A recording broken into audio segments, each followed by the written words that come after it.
अस्सलामुअलैकुम जी, कैसे हैं आप सब? उम्मीद करती हूँ आप सब ठीक ठाक होंगे। तो वेलकम है जी आपका वीज़ा रश की एक नई वीडियो में एक नई टॉपिक के साथ। तो आज मैं लेके जा रही हूँ आपको फ़िनलैंड। जी बिल्कुल, अगर आपने फ़िनलैंड में एडमिशन लेना है तो मैं आपको आज इस वीडियो में सब कुछ बताऊँगी, क्या क्या रिक्वायरमेंट्स हैं, कौन कौन से डॉक्यूमेंट्स हैं और किस तरीके से आप लोग अप्लाई कर सकते हैं। तो सबसे पहली बात ये है कि जैसे बाकी कंट्रीज़ हैं लाइक यूएसए, ऑस्ट्रेलिया, जर्मनी, उसी तरीके से जो फ़िनलैंड भी है is one of the best education destination for students. ठीक है। इसके अलावा अगर आप देखें तो इवन लास्ट 6 ईयर से जो वर्ल्ड्स हैप्पीएस्ट नेशन की लिस्ट है उसमें भी फिनलैंड स्टैंड आउट कर रहा है, हमेशा से वो फर्स्ट पोजीशन पे आ रहा है लास्ट 6 ईयर से। ठीक है जी।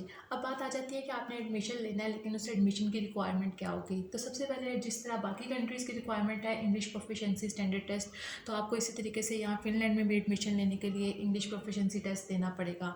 या तो आप आइल्स देते हैं या तो पीटीई देते हैं।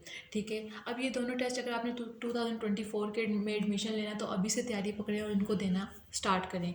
ठीक है। बट आई सजेस्ट कि you should go for IELTS test, क्योंकि एक तो ये बाकी सारी जो कंट्रीज़ हैं उसमें आइल्स की डिमांड ज़्यादा है।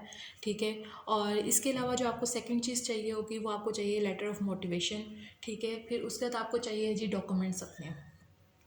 अब बात आ जाती है कि हमें कौन कौन से मतलब how to prepare your documents और कौन कौन से डॉक्यूमेंट्स चाहिए। तो सबसे पहली बात आ जाती है अटेस्टेशन की। ठीक है। मतलब कि डॉक्यूमेंट्स रेलिवेंट जो मेंशन्ड अथॉरिटी है उससे अटेस्ट होने चाहिए। अब अगर आपने मैट्रिक मतलब लाइक अगर आप बीएस के लिए जा रहे हैं तो आपको मैट्रिक के सर्टिफिकेट्स या फिर जो है इंटर के रिज़ल्ट कार्ड और सर्टिफिकेट चाहिए होंगे। मतलब इसको उर्दू में कहते हैं सनद, और आपको रिज़ल्ट कार्ड चाहिए। ठीक है। तो इनको पहले आप क्या करेंगे, रिस्पेक्टिव बोर्ड से अटैच करवाएंगे, फिर आईबीसीसी से, और फिर मतलब जो मिनिस्ट्री ऑफ फॉरेन अफेयर्स है वहाँ से। लेकिन अगर आप मास्टर्स के लिए जा रहे हैं तो आप इन सब चीज़ों के साथ मतलब मैट्रिक और इंटर की जो सर्टिफिकेट हैं और रिजल्ट कार्ड है इनके साथ आप बैचलर्स की डिग्री और ट्रांसक्रिप्ट भी लेंगे, और इनको आप अटैच करवाएंगे एचईसी से और फिर मोफा से, मतलब कि मिनिस्ट्री ऑफ फॉरेन अफेयर्स से।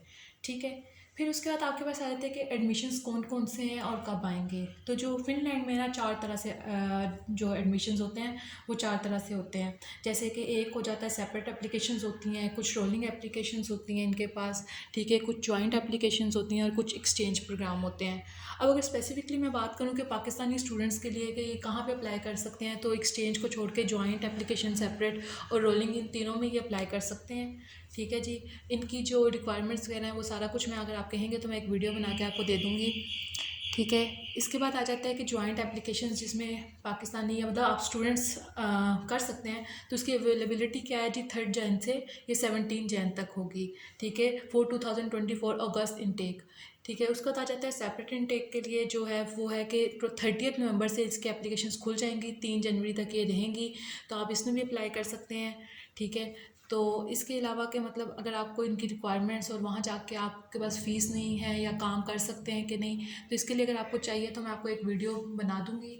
तब तक के लिए अपना बहुत सारा ख्याल रखिए, इन चीज़ों को पूरा करें अपनी डेट आने से पहले, और अप्लाई कीजिएगा अपनी आइल्स की, अपनी पीटी की टेस्ट वगैरह की अच्छे से तैयारी करें। आइल्स से बिल्कुल ना घबराएं, ये बहुत मुश्किल टेस्ट नहीं है, बहुत ईजीली है, बहुत सारा मटीरियल अवेलेबल है ऑनलाइन, तो उससे तैयारी करें। तब तक के लिए अपना बहुत सारा ख्याल रखें। एक नई वीडियो में एक नई अपडेट के साथ, एक नए टॉपिक के साथ मैं फिर हाजिर होंगी।